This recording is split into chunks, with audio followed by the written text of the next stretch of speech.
ఈ ఆర్ఈసీఎస్లు ఏవైతే ఉన్నాయో ఒకటి కుప్పం, రెండవది చీపురుపల్లి లాభాల్లో నడుస్తూ ముందుకెళ్తున్నాయి. మరి చీపురుపల్లిని కూడా గత ప్రభుత్వంలో ఏపీఎస్సీబీలో కలిపేయాలి అని చెప్పి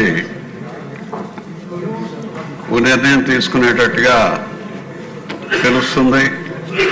మళ్ళీ అదే ఒక నెల రోజులు అయిపోయిన తర్వాత స్టేటస్గా ఉండాలి అని చెప్పి అప్పుడు ఉండేటటువంటి ప్రజాప్రతినిధులు మళ్ళీ అనుకోవటం, దాన్ని అట్లాగే కంటిన్యూ అవుతుంది.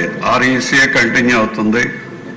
ఆ ఎండి వేరే ఉంటున్నారు, ఇంజనీర్స్ ఉన్నారు, వాళ్ళ ఆధ్వర్యంలో అది నడుస్తుంది.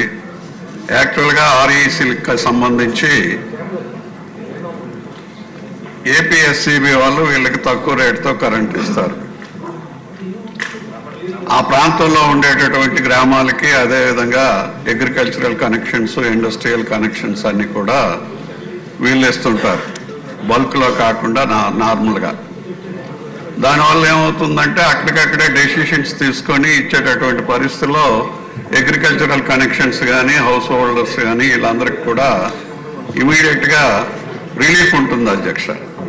అందువల్ల ఏంటంటే అది కంటిన్యూ అవుతుంది, లాభాల్లో ఉంది. కావాలని చీపురుపల్లిది అడుగుతున్నారు కాబట్టి మరి ఏపీ రెగ్యులేటరీ కమిషన్లో చీపురుపల్లికి సంబంధించి పెండింగ్ ఉంది కాబట్టి అక్కడ ఉండేటటువంటి ఆ చైర్మన్కి లోకల్గా ఉండేటటువంటి మంత్రికి పడకపోవటం వలన దాన్ని అలా పెండింగ్లో పెట్టారు.